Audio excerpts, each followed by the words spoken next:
الحمد لله رب العالمين والصلاة والسلام على سيد الأنبياء والمرسلين وعلى آله وصحبه أجمعين أما بعد أعوذ بالله من الشيطان الرجيم بسم الله الرحمن الرحيم إياك نعبد وإياك نستعين صدق الله مولانا العظيم.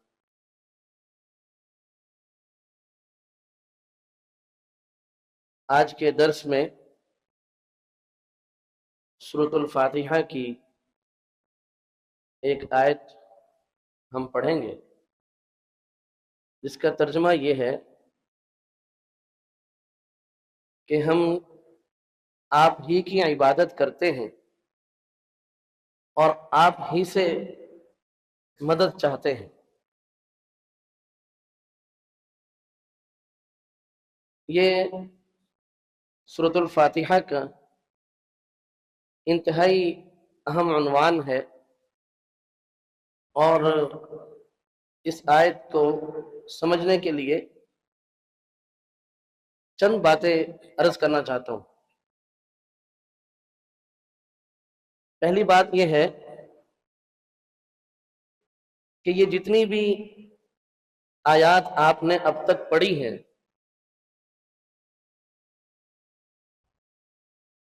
یہ ساری آیات اللہ تعالیٰ کا کلام ہے، اور ظاہر ہے کہ جب ہم یہ کہتے ہیں کہ یہ اللہ تعالیٰ کا کلام ہے تو گویا ہمیں پھر یوں کہنا چاہیے قال الحمد للہ رب العالمین، قال اللہ الحمد للہ رب العالمین، قال اللہ الرحمن الرحیم. یعنی اللہ تعالیٰ کہتے ہیں، اللہ تعالیٰ کا کلام ہے نا، تو اللہ تعالیٰ کہہ رہے ہیں الحمدللہ رب العالمین، اللہ تعالیٰ کہہ رہے ہیں الرحمن الرحیم، اللہ تعالیٰ کہہ رہے ہیں مالک یوم الدین، اللہ تعالیٰ کہہ رہے ہیں کہ میں آپ ہی کی عبادت کرتا ہوں اور میں آپ ہی سے مدد چاہتا ہوں. تو کیا یہ بات درست ہوگی؟ یہ بات درست نہیں ہے.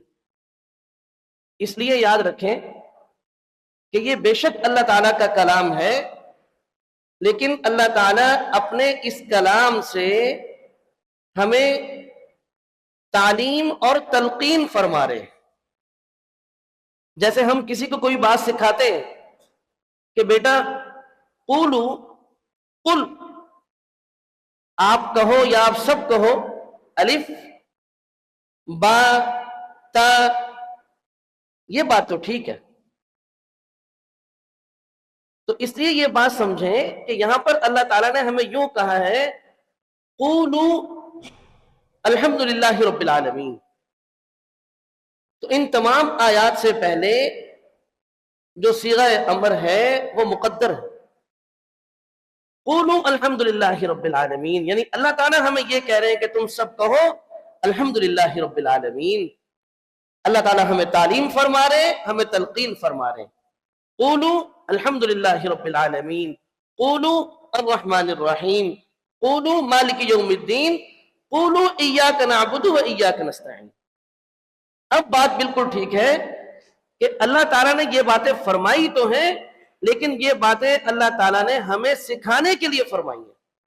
اب بات بالکل ٹھیک ہے کہ اللہ تعالیٰ ہمیں سکھا رہے کہ تم یوں کہو ایاک نعبد و ایاک نستعین، کہ ہم آپ ہی کی عبادت کرتے ہیں اور ہم آپ ہی سے مدد چاہتے ہیں. ایک تو یہ انتہائی اہم بات، اللہ کرے کہ سب کو اچھی طرح سمجھ میں آ جائے جو میں نے عرض کی. اور دوسری بات یہ ہے کہ اگر خبر دینا مقصود ہوتا کہ ہم اللہ تعالیٰ کی عبادت کرتے ہیں، ہم اللہ تعالیٰ سے مدد چاہتے ہیں، خبر دینا مقصود ہوتا تو پھر صرف اتنا بھی کافی تھا نعبد و نستعین، کہ ہم اللہ تعالیٰ کی عبادت کرتے ہیں، اللہ تعالیٰ کے علاوہ کسی اور کی عبادت نہیں کرتے. ہم اللہ تعالیٰ سے مدد چاہتے ہیں، اللہ تعالیٰ کے علاوہ کسی اور سے مدد نہیں مانگتے. اگر خبر دینا مقصود ہوتا کہ جو اللہ کے بندے ہیں وہ اللہ کی عبادت کرتے ہیں اور اللہ تعالیٰ سے مدد چاہتے ہیں، تو پھر اتنی عبارت ہی کافی تھی، نعبد و نستعین۔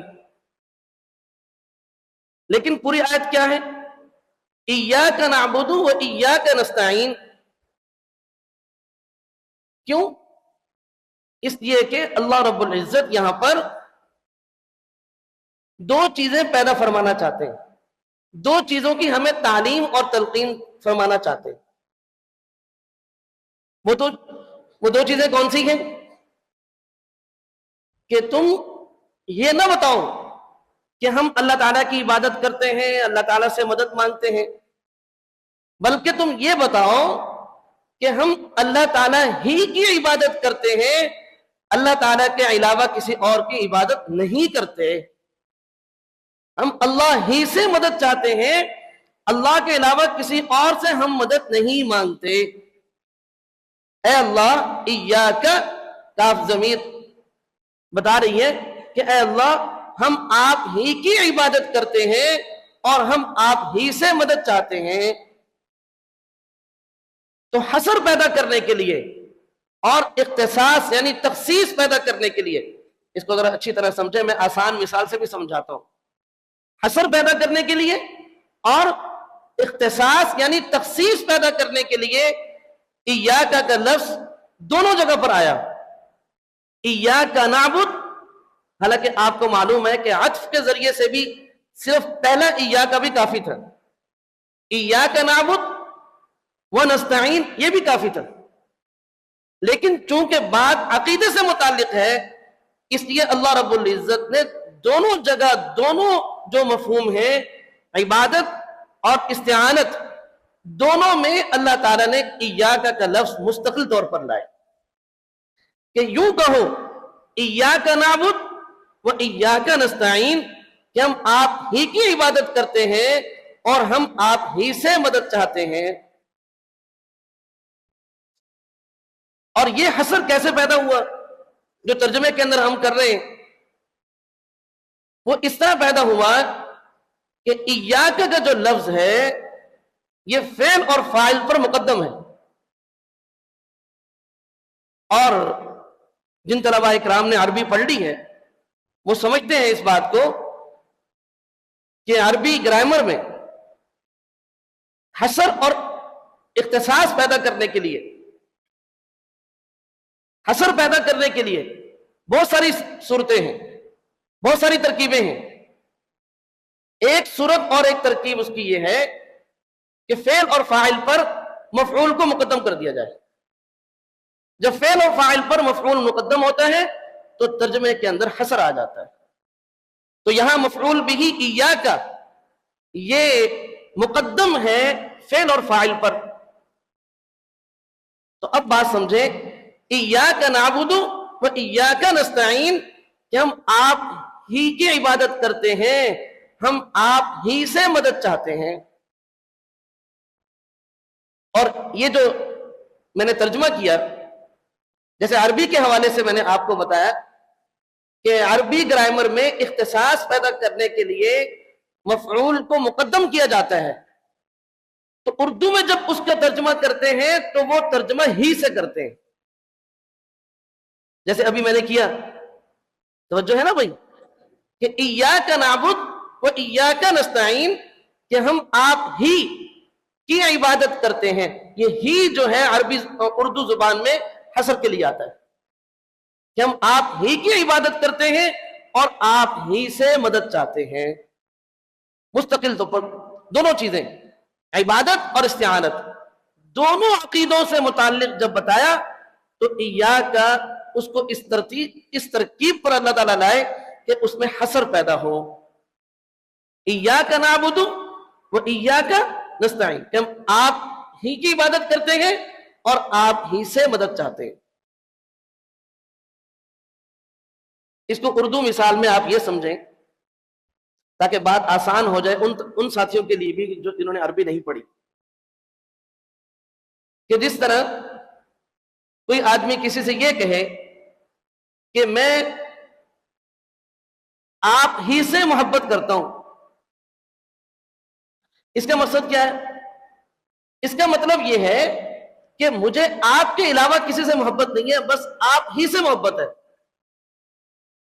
اب یہ جو ہی کا لفظ ہے اس نے بتا دیا کہ بھی باقی سب کی نفی ہو گئی اور ایک کو خاص کر دیا گیا ہے۔ اور اگر یہی بات ہم حصر کے اندر بیان نہ کرنا چاہیں تو پھر آدمی یوں کہتا ہے کہ مجھے آپ سے بھی محبت ہے، یعنی اوروں سے بھی ہے، ان میں سے ایک آپ بھی ہیں، آپ سے بھی ہے۔ تو اگر آپ سچ جانیں تو سچ یہ ہے کہ اگر شرک اور توحید کے اندر اردو زبان میں فرق سمجھنا ہو تو وہ ہی اور بھی کا ہے، کہ جو مشرک ہے وہ یہ کہتا ہے کہ میں اللہ تعالیٰ کی بھی عبادت کرتا ہوں، اللہ تعالیٰ سے بھی مدد مانگتا ہوں، یعنی اس کا مطلب یہ ہوا کہ میں اللہ کے علاوہ سے کی بھی عبادت کرتا ہوں اور اللہ کے علاوہ سے بھی مدد چاہتا ہوں۔ جبکہ جو موحد ہے، جو توحید پر قائم ہے، وہ یہ کہتا ہے کہ اے اللہ میں آپ ہی کی عبادت کرتا ہوں اور آپ ہی سے مدد چاہتا ہوں۔ مطلب کیا کہ آپ کے علاوہ نہ میں کسی کی عبادت کرتا ہوں، نہ میں آپ کے علاوہ کسی سے مدد چاہتا ہوں۔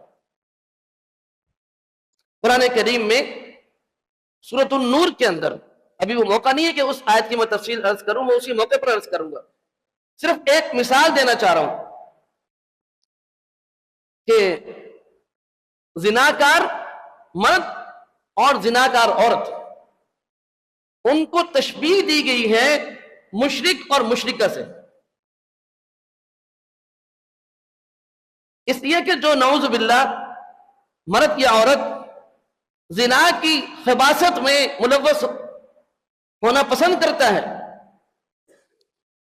تو وہ وہی ہوتا ہے کہ جو کسی ایک سے نہیں بلکہ کئی سے اپنی یہ طبی خواہش ناجائز طریقے سے پوری کر رہا ہوتا ہے، جس کو نعوذ باللہ مرد کو یا عورت کو زنا جیسی خباثت کی گندی عادت پڑ جائے تو وہ کسی ایک کے ساتھ اپنا جسمانی تعلق نہیں رکھتا بلکہ وہ کئی کے ساتھ رکھتا ہے، اور اس کے مد مقابل جو نیکوکار مرد یا عورت ہے وہ مرد ہوگا تو وہ نکاح کو اہمیت دے گا، اور عورت ہوگی تو وہ ایک ہی خاوند پر رہے گی۔ تو قرآن کریم نے زناکار مرد اور زناکار عورت کو تشبیہ دی ہے مشرک اور مشرکہ سے۔ کیوں کہ مشرک اور مشرکہ بھی بالکل اسی طرح کہ وہ عبادت اور استعانت کا تعلق اللہ تعالیٰ کے ساتھ بھی رکھتے ہیں اور اللہ کے ما سوا کے ساتھ بھی رکھتے ہیں۔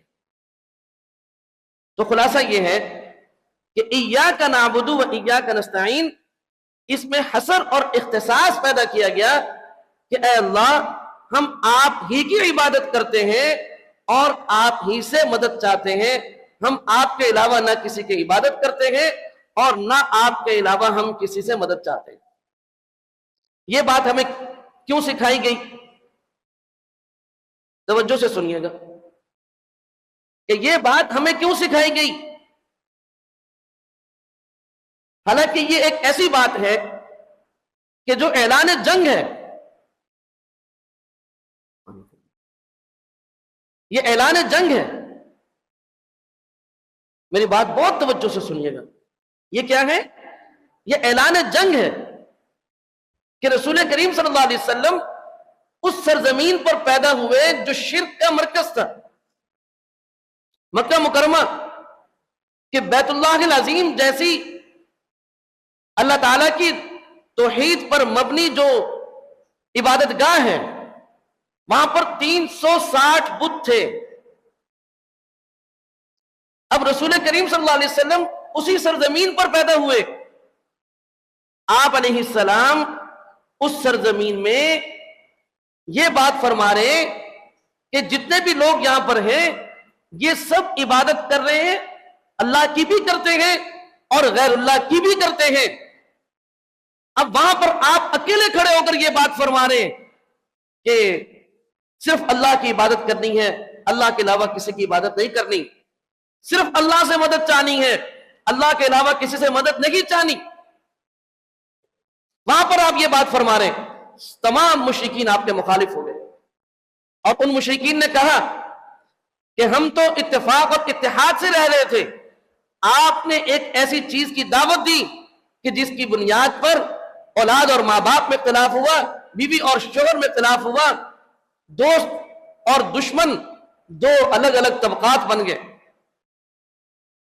اور پھر رسول کریم صلی اللہ علیہ وسلم ہجرت فرمانے کے بعد جب مدینہ طیبہ تشریف لائے، یہاں بھی یہی حالات ہے، یہود و نصارہ وہ شرک کرتے، یہود حضرت عیسیٰ علیہ السلام کو اللہ تعالیٰ کا بیٹا مانتے، اور یہود جو ہے وہ حضرت عزیر علیہ السلام کو اللہ تعالیٰ کا بیٹا مانتے ہیں، اور جو نصارہ ہے وہ حضرت عیسیٰ علیہ السلام کو اللہ تعالیٰ کا بیٹا مانتے ہیں۔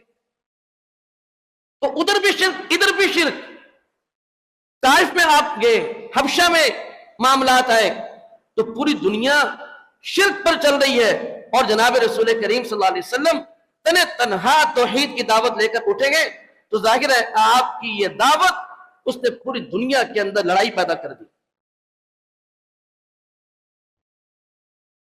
لیکن سچ یہ ہے کہ یہ توحید اور شرک یہ بنیادیں ہیں خیر اور شر کی۔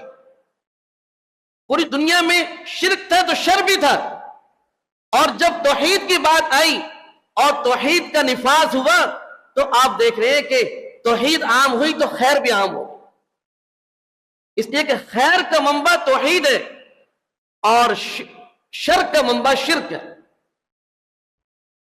اس لیے یہ بات یاد رکھیں کہ یہ انتہائی اہمیت پر حامل بات ہے کہ یہ بات سکھائی جائے ہر انسان کو کہ اللہ ہی کی عبادت کرنی ہے اور اللہ ہی سے مدد چاہنی ہے۔ اور پیچھے جو آپ نے آیات پڑھی، الحمد للہ، تمام تعریفیں کس کے لیے ہیں؟ اللہ کے لیے ہیں، جو کون ہے؟ تمام جہانوں کا پروردگار ہے، رب ہے۔ اور وہ کون ہے؟ الرحمن۔ وہ کون ہے؟ الرحیم۔ وہ کون ہے؟ مالک یوم الدین، جس کی طرف ہم سب نے لوٹ کر جانا ہے ایک دن۔ تو ان تمام تعلیمات کا کہ تعریفات بھی اس کے لیے، ربوبیت بھی اس کے لیے، رحمت بھی اسی کی، اور تمام ملکیتیں بھی اسی کی، حکومتیں بھی اسی کی، ان ساری باتوں کا تقاضا یہ ہے کہ جب سب کچھ ہی وہ ہے، ساری تعریفیں بھی اس اللہ کے لیے، اور تمام جہانوں کا پروردگار بھی وہی، رحمان بھی وہی، رحیم بھی وہی، رحمت کا منبع بھی وہی، خیر کا منبع بھی وہی، اور جناب تمام ملکیتیں بھی اسی کے لیے، اور یہ کائنات ختم کر دی جائے گی اور سب اللہ کے پاس ایک دن لوٹ کر جائیں گے، وہاں حساب کتاب ہوگا، جزا اور سزا ہوگی۔ تو پھر ظاہر ہے کہ جو ذات ایسی ہے تو پھر صرف اسی کی عبادت کی جائے، اور پھر جناب اسی سے مدد مانگی جائے، اس کے علاوہ نہ کسی کی عبادت کی جائے، نہ اس کے علاوہ کسی سے مدد مانگی جائے۔ تو ایاک نعبد، کہ ہم آپ ہی کی عبادت کرتے ہیں اور ہم آپ ہی سے مدد چاہتے ہیں۔ اب سمجھے کہ عبادت کیا ہے؟ یہ جو یہ کہا گیا کہ ہم آپ ہی کی عبادت کرتے ہیں، یہ عبادت ہے کیا چیز؟ تو اس بات کو سمجھیں۔ عبادت کہتے ہیں کسی ذات کی کمال عظمت کو اپنے سامنے رکھ کر، کسی ذات کی کمال عظمت کو اپنے سامنے رکھ کر اس کے سامنے اپنے آپ کو نہایت ہی تذلل کے ساتھ پیش کرنا۔ تو اللہ تعالیٰ کی ذات، اللہ تعالیٰ کی ذات کی جو عظمت ہے اس کو اپنے سامنے رکھنا ہے پہلے، اور پھر اس ذات کے آگے اپنے آپ کو بچھا دینا، اس کا نام عبادت ہے۔ اب سمجھیں کہ اللہ وہ ہے جو ہمارا خالق ہے، اللہ وہ ہے کہ جو ہمارا مالک ہے، اللہ وہ ہے کہ جو ہمارا رب ہے، اللہ وہ ہے کہ جو نفع پہنچانے والا ہے، اللہ وہ ہے کہ جو شر دے سکتا ہے، اللہ وہ ہے جو خیر چھین سکتا ہے، اللہ وہ ہے جو شر پہنچا سکتا ہے، اللہ وہ ہے کہ جس کے ہاتھ میں زندگی ہے، اللہ وہ ہے کہ جس کے حکم سے موت آتی ہے، اللہ وہ ہے جو صحت بخشتا ہے، اللہ وہ ہے کہ جو بیماری کو دور فرماتا ہے، اللہ وہ ہے کہ جو بیماری کو دیتا ہے، اللہ وہ ہے کہ جو اولاد دیتا ہے، اللہ وہ ہے جو اولاد چھین سکتا ہے، اللہ وہ ہے کہ جب وہ چاہے کہ کسی کو کوئی خیر پہنچنی چاہیے تو ساری کائنات روک نہیں سکتی، اللہ چاہے کہ کسی سے شر کو دور کرنا ہے تو ساری کائنات مل کر شر پہنچا نہیں سکتی۔ یہ اللہ کی عظمت ہے، ہر طرح کے اختیارات اس کے قبضہ و قدرت میں ہیں، ہر چیز کا وہ فاعل ہے، فعال لما یرید، جو چاہتا ہے کر سکتا ہے، وہ مختار کل ہے، وہ قادر المطلق ہے۔ یہ اللہ کی عظمت اور شان ہے، اور یہ شان کسی اور کی نہیں ہے۔ تو جب اللہ کی یہ عظمت ہے تو اللہ کی اس عظمت کو سامنے رکھتے ہوئے اپنے آپ کو اللہ کے آگے بچھا دینا، اپنے پیشانی کو اللہ کی اس زمین پر بچھا دینا، اپنی زبان سے اللہ کی تعریفیں کرنا، اللہ کی حمد کرنا، یہ قولی عبادت ہے۔ جسمانی طور پر نماز میں اپنے آپ کو کھڑا کرنا، رکوع میں لے جانا، قیام کی حالت میں کھڑے ہونا اور سجدے میں اپنے آپ کو بچھا دینا، اتحیات کی صورت میں بیٹھ جانا اور جناب بیت اللہ کا طواف کرنا، یہ سب کی سب جسمانی عبادات ہیں۔ قولی عبادت بھی پھر اس ذات کے لیے، جسمانی عبادت بھی پھر اس ذات کے لیے، اور مالی عبادت بھی پھر اسی ذات کے لیے۔ یہ ہے، اس کا نام عبادت ہے۔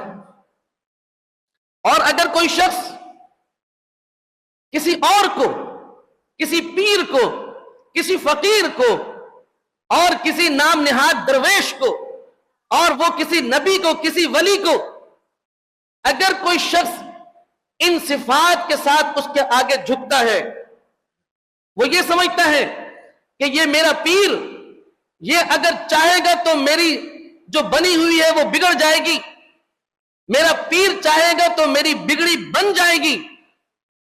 اب وہ اس کے سامنے بیٹھا ہوا ہے، پیر کا ہاتھ چوم رہا ہے، اس کا عقیدہ یہ ہے کہ یہ پیر بنانے والا اور بگاڑنے والا اختیار رکھتا ہے، تو اس کے آگے دو زانو ہو کر بیٹھنا، اس کے آگے جھکنا، رکوع کی حالت میں اس کے آگے ہونا، سجدہ کرنا، یہ سارا کا سارا شرک ہے، اور یہ شخص مسلمان نہیں رہتا۔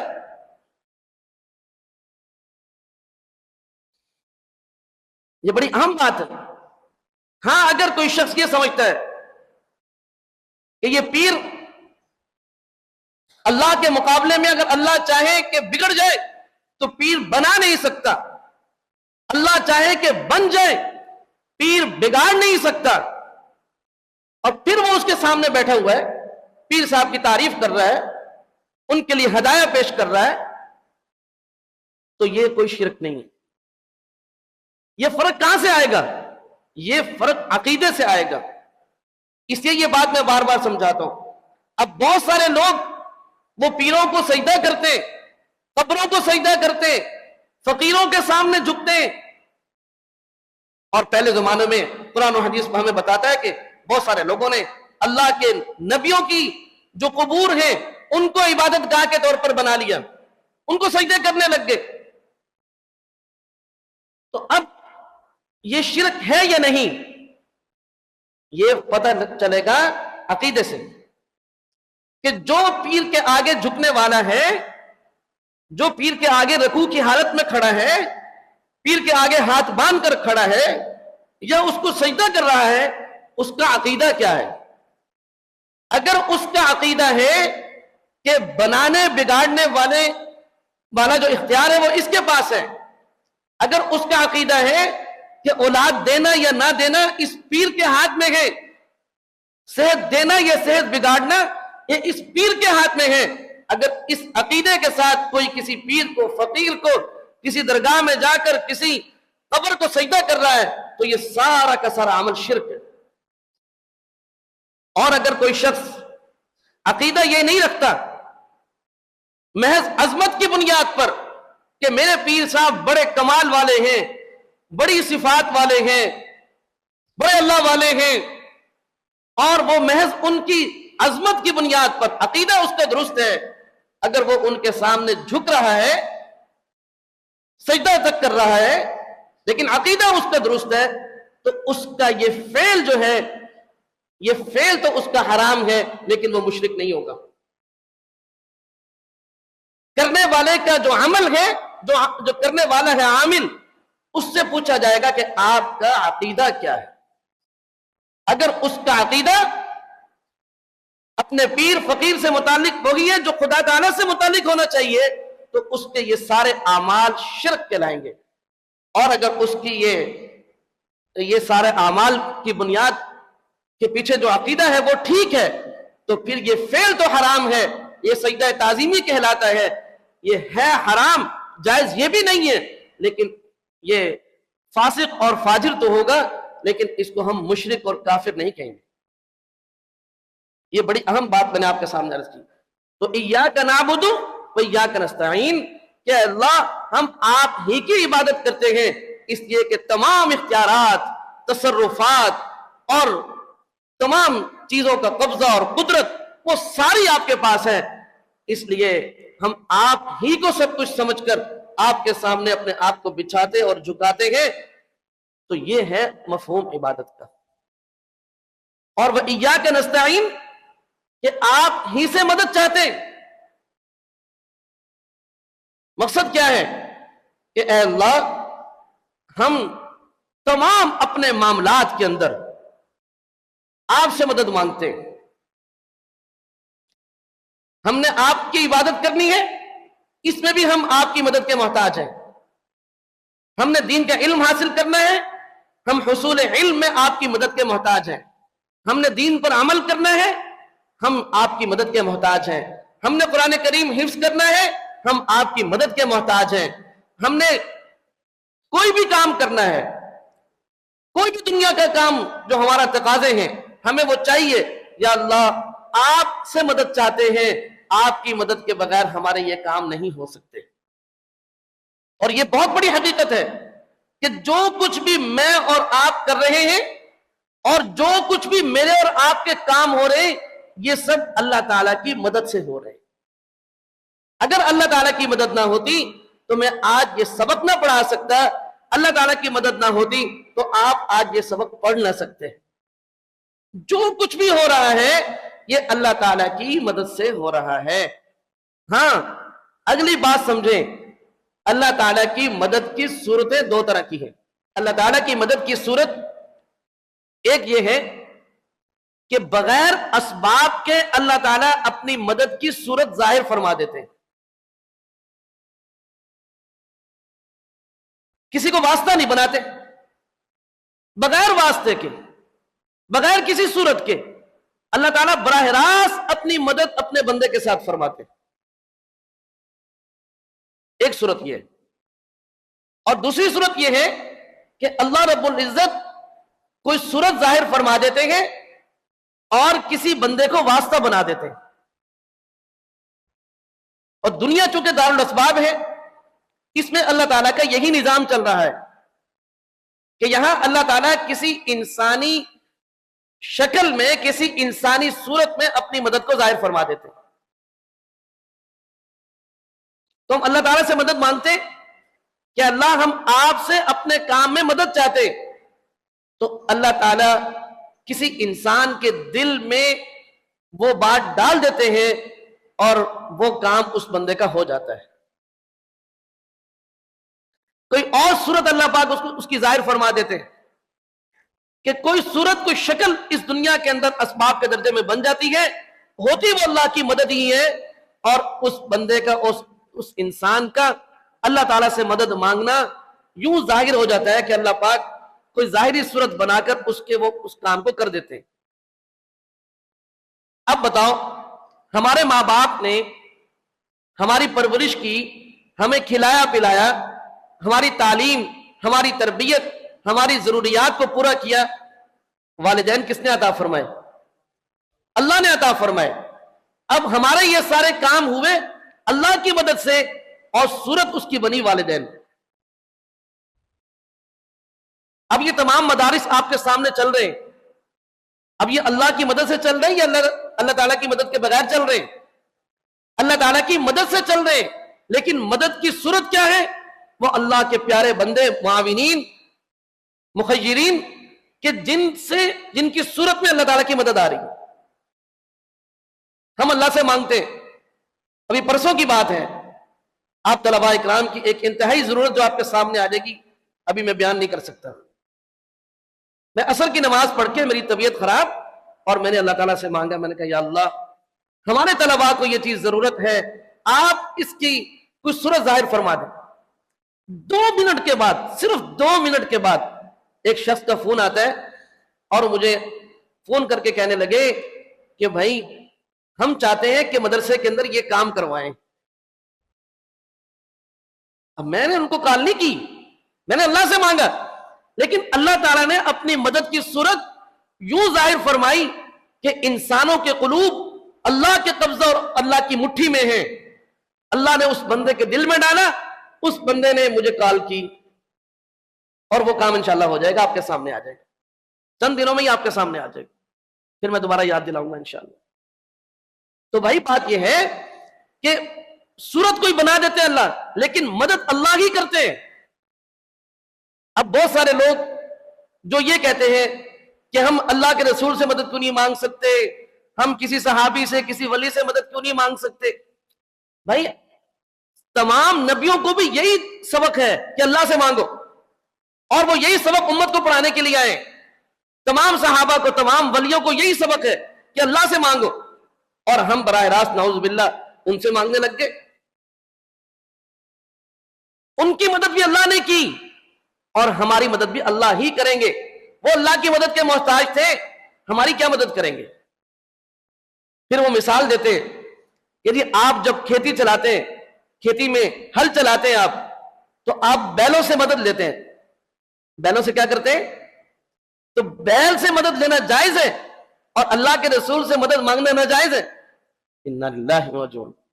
ہم ان سے کہتے ہیں کہ اللہ کے بندو, یہ بیل اگر ہمارے کام آ رہا ہے تو یہ بیل پیدا کس نے کیے ہیں؟ یہ بیل عطا کس نے کیے ہیں؟ اگر اللہ کے نبی کسی انسان کی کسی ضرورت کو پورا فرما رہے ہیں تو ان نبیوں کو بھیجا کس نے, ان نبیوں کو پیدا کس نے کیا؟ اب کوئی یہ خدا نہ خاصا یہ کہنے لگ جائے, جیسے آج بھی بہت سارے لوگ کہتے ہیں کہ جی یہ جو گائے ہے یہ خدا ہے. کیوں جی؟ یہ ہمیں دودھ دیتی ہے, جی ہمارے بچوں کو پالتی ہے. اور بھائی اس گائے کو کس نے پیدا کیا؟ وہ کہتے ہیں جی رسول جو ہیں وہ لوگوں کو عطا کرتے ہیں. بھائی وہ اللہ کے خزانے سے عطا کرتے ہیں. اب یہ کہو کہ وہ خزانوں کے مالک ہے, نہیں, خزانوں کے مالک اللہ ہے. اس لیے اس بات کو بہت اچھی طرح سے سمجھیں کہ صرف اللہ ہی مدد کرتے ہیں. ہاں کبھی بغیر صورت کے فرما دیتے ہیں, اور عام طور پر دنیا دار الاسباب ہے, یہاں پر اللہ تعالیٰ مدد کی ظاہری صورتیں ہمیں دکھلا دیتے ہیں. کوئی نہ کوئی صورت ہوتی ہے اور اللہ تعالیٰ سارے کام ہمارے فرما دیتے ہیں. اللہ تعالیٰ ہم سب کو اپنی خالص عبادت کرنے کی توفیق بھی عطا فرمائے, اور اپنی ذات ہی سے مدد مانگنے کی توفیق عطا فرمائے. ہم نے پڑھ تو لیا, عمل کی توفیق بھی اللہ دے. ہم عبادت صرف اللہ کی کرتے ہیں, لیکن اللہ سے مانگنے کے ہم قائل تو ہیں, ہم عامل نہیں ہیں. ہمیں چاہیے کہ ہم خوب اللہ تعالیٰ سے تمام اپنے کاموں میں اللہ سے مدد مانگا کریں. انشاءاللہ کوئی کام بھی نہیں رکیں گے. وآخر دعوانا الحمدللہ.